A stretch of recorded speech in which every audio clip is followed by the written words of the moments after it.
गोसाइयाग बंगा बुरु करा हुईना आदो पहलोते लोटा दाग गेज गुरिज कते मंडली कते लोटा दाग दोहो तारपरे प्रथम ते धूप पेदम अचूर कते सिरजुनिया करम गोसाई तारपरे आरो पेदम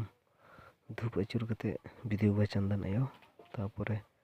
आरो पेदम धूप अचूर कते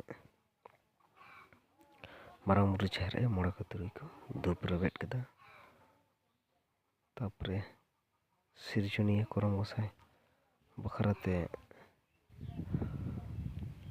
मिटा बाहा सिरजुनिया करम गोसाई नितुम ते और विधिबा चंदन आयो नितुम ते मिटन मारांग बुरु जाहेर आयो मोड़ा को तुरुई को नितुम ते मिटन तारपरे सिंदूर सुनुम सिंदूर इन साकाम रिन बनाव लेदा ओना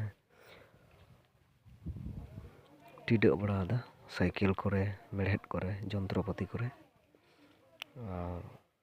भीतर उड़ा रे कमी मेना और करम गोसाई बखरा करम गोसाई बंगा बुरु बखरा तेहिं भीतर उड़ा रे जॉबलिंग बंगा वकदा आदो नवा कोदो जेमन सेता रे धूप धुड़ा जेरेट को कंप्लीट बड़ा कते पोरार स्टेप कना नवा कोदो आदो उनोडे पिया साकाम नेलोग कना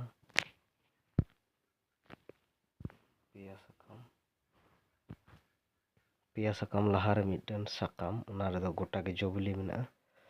और तायम रे मिटन ओत रेगे ओनका हुयुआ आदो मंडलिया मंडली कते पिया साकाम दोहोआ पिया साकाम दोहो कते दाग ते पेदम अचूरा तारपरे जॉबली एमा प्रथम दो हना गोटाना जहां मेना चितान रे ओना तारपरे ओत रे मेना जतो खय लातार रे पिया साकाम लातार रे ओना रे द्वितीय दो ओना पिया साकाम रे लेंगा सेज खन जोजम सेन प्रथम दो गोटा हाथ रे जहां आपेल कोला मेना गोटा गे ओना रे तारपरे जतो खय लातार रे ओत रे मेना ओना रे तारपरे पिया साकाम रे परपर ताहले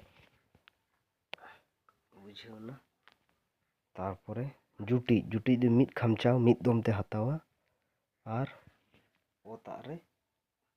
तारपरे पिया साकाम रे लेंगा सेज खन जोजम सेन कटी कटी मिद खामचा हताव कते गे तारपरे दाग ते अचूरा पेदम और डबो जोहार।